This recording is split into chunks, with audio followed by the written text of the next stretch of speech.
దేవుని మూలముగా పుట్టిన ప్రతివానిలో ఆయన బీజం నిలిచెను. 1 యోహాను 3:9 ఈ ప్రవచనం కనిపిస్తుంది. ఆయన బీజం అనగా దేవుని వంశమని అర్థం. ఈ మాటను మీరు అబద్ధం చేసుకోవద్దు. దేవుడు ఈ మాటను ఎందుకు రాయించారు? దేవుని బీజము అంటే దేవుని వంశము. దేవుడు ఈ భూమి మీదకి రావడానికి ఒక వంశాన్ని ఎన్నుకున్నాడు. అబ్రహాముని ఎన్నుకున్నాడు. అబ్రహాము బీజము సున్ను తీసేసి అబ్రహాము వంశాన్ని ఎన్నుకుని ఇసాకు గోపు శర్మ సున్ను తీసేసి యాకోబుని ఎన్నుకుని యాకోబుకి సున్ను తీసేసి యాకోబు వంశం వాళ్ళని ఎన్నుకుని వారికి సున్ను తీసేసి వారి గోత్రంలో యోధా గోత్రం పుట్టడానికి ఒక కన్యక ద్వారా ఈ భూమి మీదకి రావడానికి ఈ యూదులను దేవుడు ఎంచుకున్నాడు. ఆత్మ మందంలో యెషయా 9:6 కనిపిస్తుంది. ఏలయనగా మనకి శిశువు పుట్టును, మనకి కుమారుడు అనుగ్రహింపబడును, ఆయన భుజం మీద రాజ్యభారమును. ఆశ్చర్యకరుడు, ఆలోచనకర్త, బలవంతుడైన దేవుడు. యెషయా 7:14 కన్యక గర్భవతే కుమారుని కని అతనికి ఇమ్మానుయేలు అని పేరు పెట్టబడును.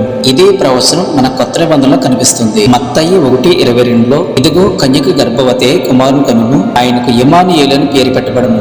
ఇలా ఆయన గురించి ఎన్నో ప్రవచనాలు పాత నిబంధనలో రాసి ఉన్నవి. యేసు ప్రభు ఈ భూమి మీదకి రావడానికి అబ్రహాము వంశాన్ని ఎన్నుకున్నాడు. ఈ అబ్రహాము సంతానమే దేవుని వంశము.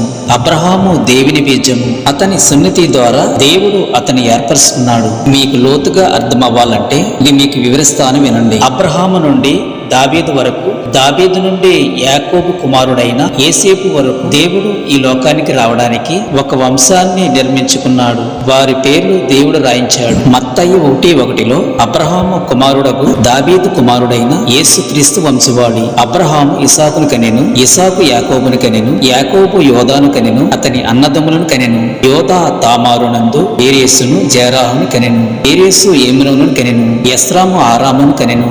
ఇలా ఒకరండి ఒకరు ఇట్లా అబ్రహాం మొదలుకొని యేసేపు తండ్రి అయిన యాకోబు వంశం దాకా యేసుక్రీస్తు జననం గురించి ఇలా తరములు రావటం జరిగింది. యేసు ప్రభు పుట్టడానికి ఒక జనాంగాన్ని ఎంచుకున్న మరియా యేసేపుకి ప్రదానం చేయబడిన తర్వాత వారు ఏకం కాకమునిపే ఆమె పరిశుద్ధాత్మ వలన గర్భవతిగా ఉండేను. యేసు ప్రభు శరీర సంబంధంగా పుట్టలేదు, ఆయన పరిశుద్ధాత్మ ద్వారా పుట్టాడు. ఈ వీడియోలో మనం తెలుసుకున్నది ఆయన బీజము. నిలిచి ఉన్నవాడు పాపం చేయడు. బీజము అనగా దేవుని వంశం. అబ్రహాము గోపిచర్మ సున్నతి ద్వారా అబ్రహాము వంశాన్ని ఎన్నుకుని వారికి ధర్మక్షేత్రాన్ని ఇచ్చి వారి వంశంలో పుట్టడానికి ఆయన వారిని ఎన్నుకున్నాడు.